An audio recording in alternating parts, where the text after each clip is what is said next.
Dear students, chapter का हमारा next topic है torque on a current carrying loop. किसी धारावाही लूप पर लगने वाला बल आघूर्ण। और हमने एक लूप ले लिया है जिसका नाम है ABCD।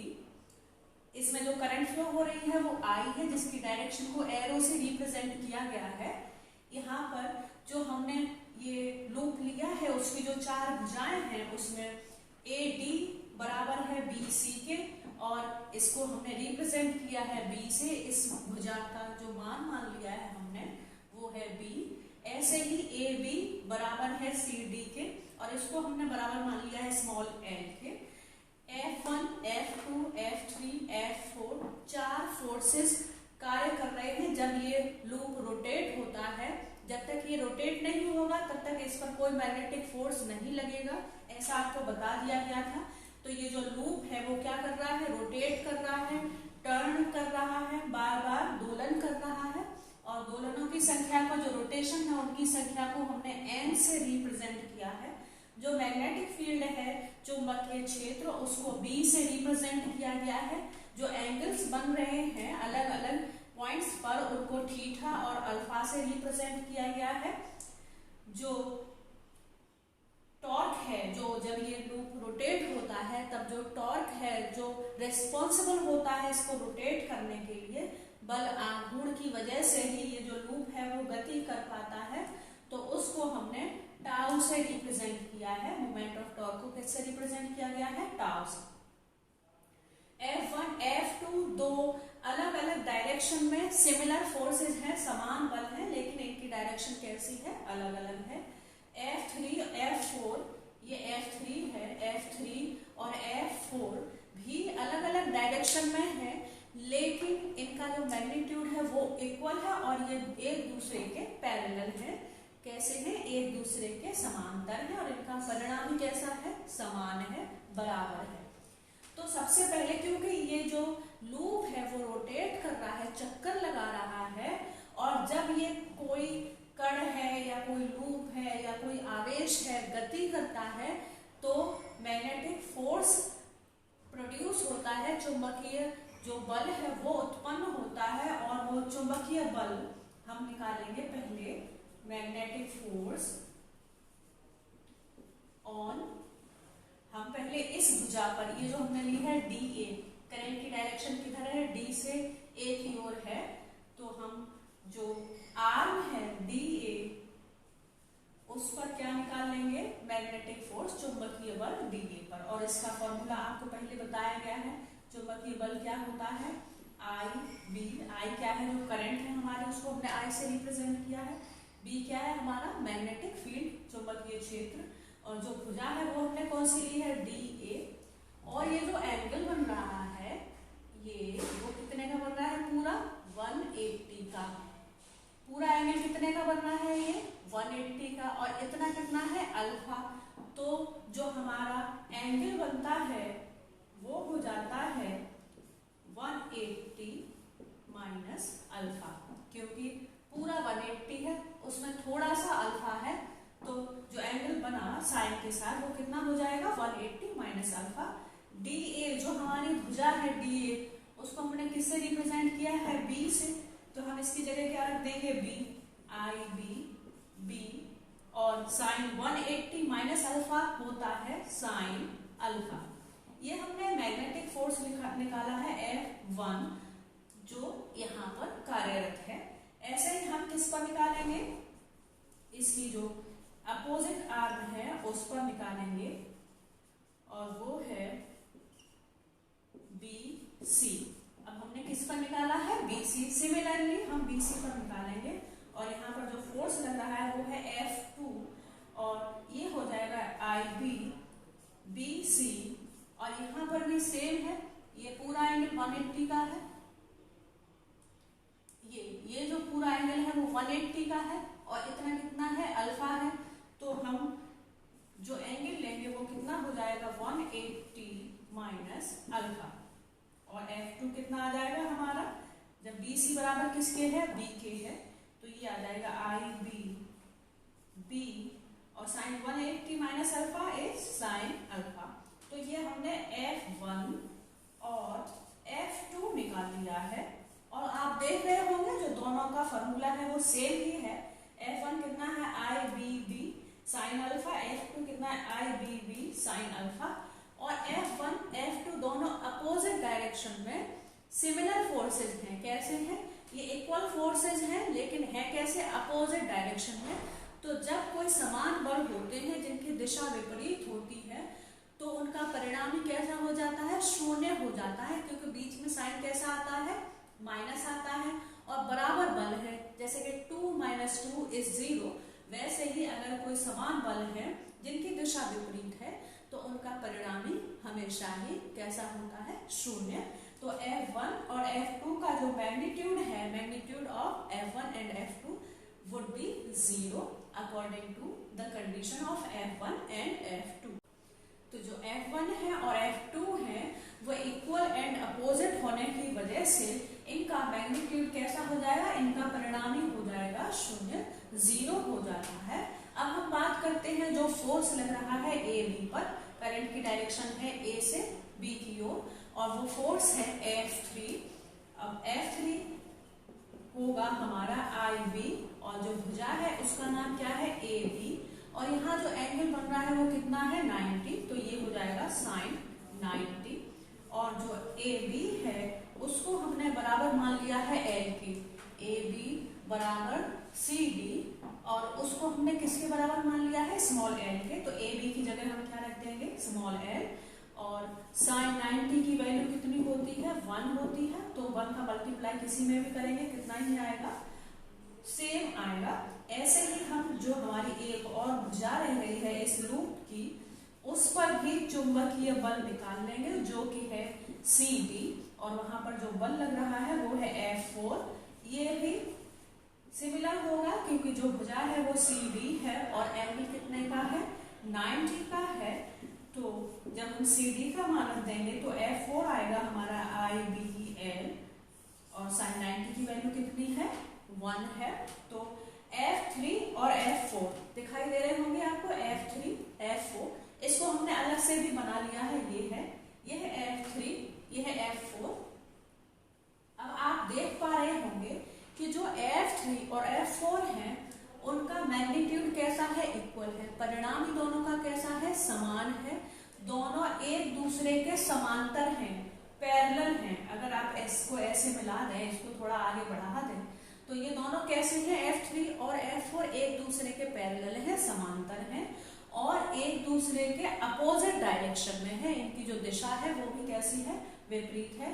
F3 और F4 की दिशा विपरीत होने की वजह से, परिणामी समान होने की वजह से और एक दूसरे के समांतर होने की वजह से ये एक बल युग्म का निर्माण करते हैं। ये किसको क्रिएट कर देते हैं? एक कपल फोर्स को क्रिएट कर देते हैं क्योंकि इनका मैग्नीट्यूड इक्वल है, ये एक दूसरे के पैरेलल है और ये अपोजिट है डायरेक्शन में। और कपल फोर्स होने की वजह से एक टॉर्क भी क्रिएट होता है, एक टॉर्क भी प्रोड्यूस होता है, एक बल आघूर्ण भी उत्पन्न होता है जिसको हम टाउ से रिप्रेजेंट करते हैं। तो ये जो F3 है और F4 है ये किसको प्रोड्यूस कर रहे हैं? एक टॉर्क को प्रोड्यूस कर रहे हैं, एक बल आघूर्ण को उत्पन्न करते हैं क्योंकि ये एक बल युग्म बनाते हैं, क्योंकि ये एक दूसरे के समांतर है, इनका परिणामी समान है और ये अपोजिट डायरेक्शन में है। इसलिए तो कपल फोर्स है उसकी वजह से जो मोमेंट ऑफ टॉर्क है वो कितना है? टाउ। और ये जो बल आघूर्ण है वो बराबर होता है बल इनटू दोनों बलों के बीच की जो लंबवत दूरी है उसके गुणनफल के। ये दोनों बल हैं और जो लंबवत दूरी है वो कितनी है? B sin theta. तो टाउ बराबर कितना हो जाएगा? चाहे आप F3 लें चाहे आप F4 लें, दोनों का ही मैग्नीट्यूड कैसा है? इक्वल है। तो हमने यहाँ पर क्या ले लिया? F3 इनटू जो परपेंडिकुलर डिस्टेंस है, लंबवत दूरी दोनों बलों के बीच की, वो है B sin थीटा। और हम जब F3 का मान रख देंगे तो ये कितना है? IBL into B sin theta. और हमारा जो बल आघूर्ण है, टाउ है, जो टॉर्क है, वो हो जाएगा IBLB sin थीटा। और जो L इंटू B है लंबाई इंटू चौड़ाई, लंबाई इंटू चौड़ाई, लेंथ मल्टीप्लाइड बाई विड्थ, वो होता है इज इक्वल टू एरिया, क्षेत्रफल के बराबर होता है लंबाई इंटू चौड़ाई। तो हम एल बी की जगह क्या रख देंगे, एरिया रख देंगे। तो ये हमारा आ जाएगा आई बी ए साइन थीटा, ये हमारा टॉर्क आ गया है। और अगर जो रोटेशन कर रहा है लूप, जो चक्कर है लूप के, उसकी संख्या कितनी है, कैपिटल एन। यहाँ पर हमने रोटेशन को दिखाया है, यहाँ पर भी हमने रोटेशन को दिखाया है। तो जो लूप, जो करंट कैरिंग लूप है, उसके रोटेशंस जो है, ऑसिलेशंस जो है, उसकी संख्या को हमने एन से रिप्रेजेंट किया है। तो अगर एन है चक्करों की संख्या, तब टाउ बराबर किसकी हो जाएगा, N I B A sine theta, ये हमारा हो जाएगा बल आघूर्ण।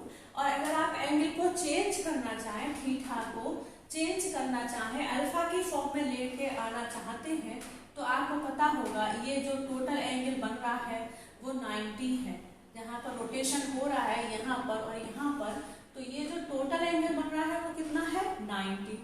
और इसमें से दो पार्ट किए गए हैं, एक है अल्फा और दूसरा है थीटा। तो 90 बराबर किसके है, थीटा प्लस अल्फा। थीटा बराबर किसके हो जाएगा, 90 माइनस अल्फा। तो जो साइन थीटा है वो किसके बराबर हो जाएगा, sign 90 minus alpha.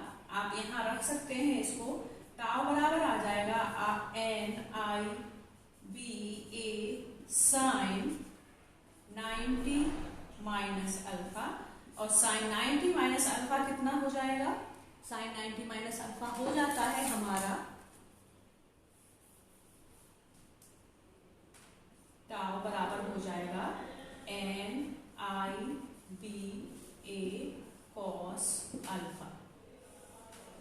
Sine 90 minus alpha किसके बराबर हो जाता है, कॉस अल्फा के बराबर हो जाता है। तो इस तरह से हमने जो एक करंट कैरिंग लूप है उसका टॉर्क निकाल लिया है। हमने करंट कैरिंग लूप में, जो धारावाही लूप है, उसमें जो अलग अलग फोर्सेस लग रहे थे अलग अलग कंडीशंस पर, उसको फॉलो करते हुए हमने इसका जो बल आघूर्ण है उसका फॉर्मूला निकाल लिया है। यहाँ पर एन है चक्करों की संख्या, आई है वैद्युत धारा इलेक्ट्रिक करंट, बी है मैग्नेटिक फील्ड चुंबकीय क्षेत्र, ए है एरिया क्षेत्रफल, और ये है एंगल। तो इस तरह से आप क्या फाइंड आउट कर सकते हैं, सबों की वैल्यू रखकर आप टॉर्क फाइंड आउट कर सकते हैं, बल आघूर्ण का मान ज्ञात कर सकते हैं। बायो और सेवर्ट दो साइंटिस्ट थे, उन्होंने एक नियम बनाया दोनों ने मिलकर, उसको ही हम क्या कहते हैं, बायो सेवर्ट्स लॉ। और उन्होंने एक एलिमेंट के बारे में इंट्रोड्यूस कराया जिसको कहते हैं करंट एलिमेंट। धारा तत्व के बारे में उन्होंने इंट्रोड्यूस कराया है। और धारा तत्व के बारे में हमने जो लास्ट टॉपिक था हमारा, force on a current carrying conductor, किसी धारावाही चालक पर लगने वाला बल, ये जो टॉपिक हमने किया था उसमें ही हमने करंट एलिमेंट धारा तत्व के बारे में बात की थी। और उसी तत्व के बारे में किसने इंट्रोड्यूस कराया है, बायो सेवर्ट ने। उन्होंने ये बताया कि अगर कोई करंट कैरिंग कंडक्टर होता है, कोई धारावाही चालक होता है, तो उसके स्मॉल पार्ट को, उसके छोटे पार्ट को हम क्या कह देते हैं, करंट एलिमेंट, धारा तत्व कह देते हैं, जिसकी दिशा हमेशा ही जो धारा है, बहने वाली धारा है उस कंडक्टर में, उसके अपोजिट होती है। और ये एक वेक्टर क्वांटिटी होती है, ये एक सदिश राशि होती है। तो बायो सेवर्ट ने ये बताया कि कोई चुंबकीय क्षेत्र डीवी, किससे रिप्रेजेंट किया है चुंबकीय क्षेत्र को, यहाँ पर डीवी से रिप्रेजेंट किया है, जो क्या प्रोड्यूस कर रहा है, करंट एलिमेंट को प्रोड्यूस कर रहा है। अगर हम किसी करंट कैरिंग कंडक्टर की बात कर रहे हैं तो उसके ही स्मॉल पार्ट को हम क्या कह देते हैं, करंट एलिमेंट। तो बायो सेवर्ट ने बताया कि चुंबकीय क्षेत्र जो कि किसी करंट एलिमेंट के द्वारा, किसी धारा तत्व के द्वारा उत्पन्न हुआ है, वो निम्न बातों पर निर्भर करता है। उन्होंने बताया पहला, जो चुंबकीय क्षेत्र उत्पन्न हुआ है करंट एलिमेंट धारा तत्व की वजह से, वो डायरेक्टली प्रोपोर्शनल होता है टू द इलेक्ट्रिक करंट, जो करंट कैरिंग कंडक्टर में है उसमें बहने वाली, हमने ये करंट कैरिंग कंडक्टर लिया है, उसमें जो बहने वाली धारा उसको I से रिप्रेजेंट किया है। तो बायो सेवर्ट ने बताया कि ये जो चुंबकीय क्षेत्र है वो सीधे समानुपाती होता है वैद्युत धारा के। उन्होंने बताया कि ये जो मैग्नेटिक फील्ड है वो डायरेक्टली प्रोपोर्शनल होता है to the length of current element. आपको पता ही है, पिछली बार बताया गया था कि करंट एलिमेंट क्या होता है, I इंटू एल से उसको हम रिप्रेजेंट करते हैं। I मीन्स इलेक्ट्रिक करंट वैद्युत धारा and L means length of conductor, जो चालक है उसकी लंबाई। जब हम दोनों का गुणा कर देते हैं तब उसी एलिमेंट को हम क्या कह देते हैं, करंट एलिमेंट। तो बायो सेवर्ट ने बताया कि जो चुंबकीय क्षेत्र है वो जो धारा तत्व की लंबाई है L से, जिसको हमने रिप्रेजेंट किया है, उसके सीधे समानुपाती होता है। उन्होंने बताया कि ये जो एंगल बन रहा है उसके साइन थीटा के सीधे समानुपाती होता है चुंबकीय क्षेत्र। और उन्होंने ये भी बताया कि जो डिस्टेंस है, जो हमने दूरी ली है किसी बिंदु पर लगने वाला जो धारा तत्व है उसकी बिंदु से जितनी दूरी है P से A तक की जो डिस्टेंस है उसको हमने R से रिप्रेजेंट किया है।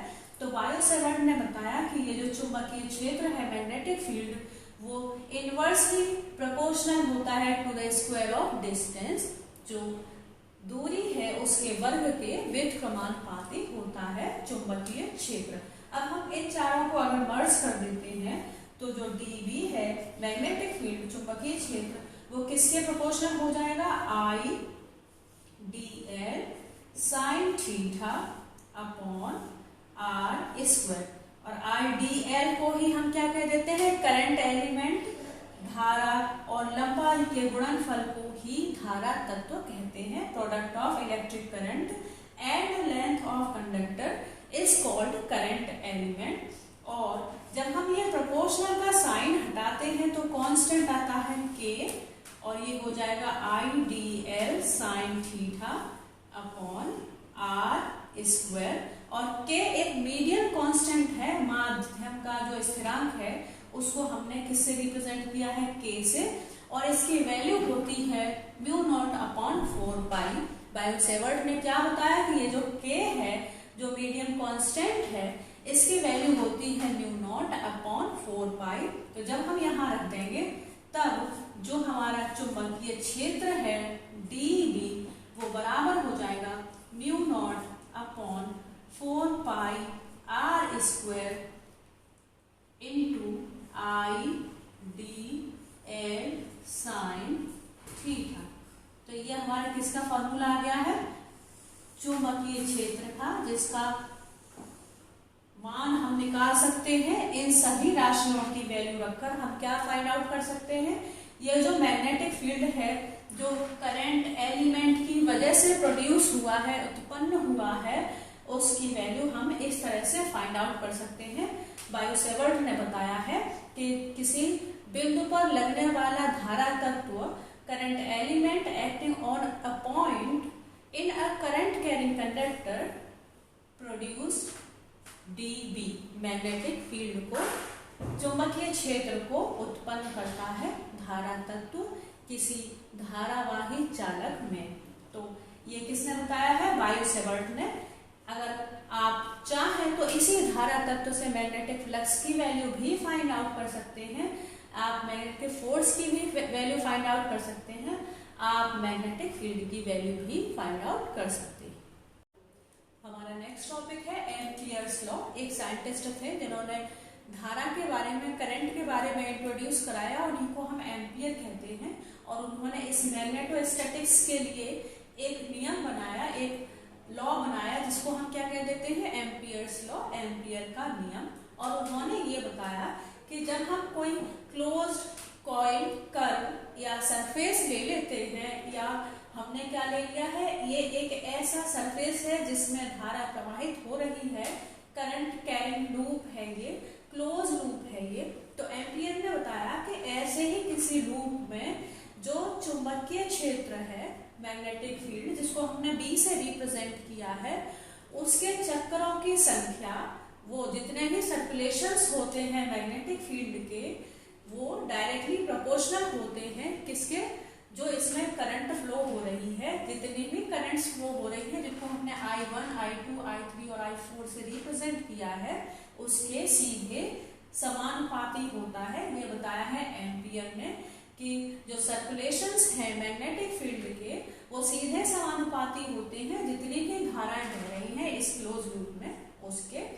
तो हमने जो चुंबकीय क्षेत्र है इसको B से रिप्रेजेंट किया है, जो उसकी लेंथ है उसको dl से रिप्रेजेंट किया है। इनका परिणामी, इन दोनों का परिणामी किसके सीधे समानुपाती होता है, I के इलेक्ट्रिक करंट के। और जब हम ये प्रोपोर्शनल का साइन हटा देते हैं तब एक कांस्टेंट आता है जिसको हम म्यू नॉट कहते हैं, या हम इसको कहते हैं चुंबकशीलता, मैग्नेटिक परमेबिलिटी। और एम्पियर ने यही बताया है कि इन दोनों का परिणामी किसके बराबर होता है, mu naught times of electric current, धारा के म्यू नॉट गुना के बराबर होता है चुंबकीय क्षेत्र का परिणामी किसी क्लोज लूप में, बंद वक्र में। और ये जो म्यू नॉट है इसको हम क्या कह देते हैं, मैग्नेटिक परमेबिलिटी, चुंबकशीलता, और इसकी वैल्यू होती है 10⁻⁻⁷ 4 पाई टेस्ला मीटर पर एम्पियर। ये वैल्यू होती है चुंबकशीलता की, मैग्नेटिक परमेबिलिटी की। जो करंट अपवर्ड्स हैं, ऊपर की ओर गति कर रही हैं, उनको हमने डॉट से रिप्रेजेंट किया है, ये दिखाई दे रहा होगा आपको, और इनको हम पॉजिटिव लेते हैं हमेशा ही। और जो डाउनवर्ड्स है, करंट की डायरेक्शन किधर है, डाउनवर्ड्स है, नीचे की ओर है, उनको हमने क्रॉस से रिप्रेजेंट किया है और उनको हम हमेशा नेगेटिव, ऋणात्मक लेते हैं। मैग्नेटोस्टैटिक्स के लिए जितनी इंपॉर्टेंस एम्पियर लॉ की है उतनी ही इलेक्ट्रोस्टैटिक्स के लिए किसकी है, कौन से साइंटिस्ट है ये आप पता करके बताएंगे कि अगर मैग्नेटोस्टैटिक्स में एम्पियर्स लॉ की जितनी इंपॉर्टेंस है उतनी ही इंपॉर्टेंस इलेक्ट्रोस्टैटिक्स में कौन से साइंटिस्ट ने बताया है, उस नियम की है। हमारा नेक्स्ट टॉपिक है इलेक्ट्रोमैग्नेटिक इंडक्शन, विद्युत चुंबकीय प्रेरण। और दो साइंटिस्ट थे, एक थे फैराडे, नाम सुना होगा आपने, फैराडे और जोसेफ हेनरी। इन दोनों ने मिलकर ये बताया कि हम जब किसी चुंबक को, किसी मैग्नेट को किसी कुंडली के पास ले जाते हैं, किसी कॉइल के पास ले जाते हैं, तो जो कुंडली है उसमें धारा प्रवाहित होने लगती है, उसमें करंट फ्लो होने लगती है। और ये करंट तब तक फ्लो होती रहती है जब तक कि जो चुंबक है, जो मैग्नेट है, वो मूव करती रहे, गतिशील रहे, तब तक कुंडली में धारा प्रवाहित होने लगती है। इसका मतलब है कि जो कुंडली है, जब हम उसको चुंबक के पास ले आते हैं तो वो दोनों की प्रॉपर्टीज शो करता है, वो इलेक्ट्रिक प्रॉपर्टीज भी शो करता है और वो मैग्नेटिक प्रॉपर्टीज भी शो करता है। चुंबक के गुण भी उसमें दिखाई देते हैं और वैद्युत के गुण भी हमें उसमें दिखाई देते हैं, जिसकी वजह से ही जब उसमें धारा उत्पन्न हो जाती है तो उसकी वजह से ही उसमें एक मैग्नेटिक फ्लक्स भी उत्पन्न होता है, एक चुंबकीय फ्लक्स भी उत्पन्न होता है। तो अगर हम उस चुंबकीय फ्लक्स का मान परिवर्तित कर दें, फैराडे और जोसेफ ने ये बताया कि अगर हम उस कुंडली के मैग्नेटिक फ्लक्स में जो चुंबकीय फ्लक्स है उसमें परिवर्तन कर देते हैं, चेंज कर देते हैं, तब एक वैद्युत वाहक बल उसमें प्रेरित हो जाता है, एक इलेक्ट्रोमोटिव फोर्स इंड्यूस हो जाता है उस कुंडली में। इसी फिनोमिनन को, इसी घटना को हम क्या कह देते हैं, विद्युत चुंबकीय प्रेरण। फैराडे ने और जोसेफ ने बताया कि जब हम किसी चुंबक को कुंडली के पास लेकर आते हैं तो जो कुंडली है उसमें धारा प्रवाहित होने लग जाती है, और ये धारा तब तक प्रवाहित होती है जब तक चुंबक गतिशील रहती है, मूव करती रहती है, तब तक। और इस वजह से उसमें जो कुंडली है उसमें वैद्युत के और चुंबक के, इलेक्ट्रिक और मैग्नेटिक दोनों प्रॉपर्टीज भी आ जाती हैं। इसकी वजह से एक कुंडली में एक मैग्नेटिक फ्लक्स उत्पन्न होता है, एक चुंबकीय फ्लक्स उत्पन्न हो जाता है।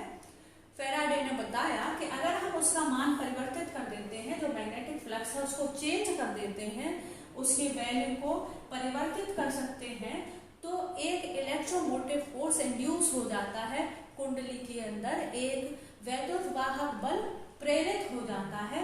इसी घटना को हम क्या कह देते हैं, विद्युत चुंबकीय प्रेरण, इलेक्ट्रोमैग्नेटिक इंडक्शन कह देते हैं इसी घटना को। तो आपने क्या करना है, ये जो टॉपिक्स आज पढ़ाए गए हैं उनको डिटेल में पढ़ लेना है, जो नोट्स भेजे जाएंगे उससे, और अगर कोई प्रॉब्लम होती है तो मुझे जरूर बताना।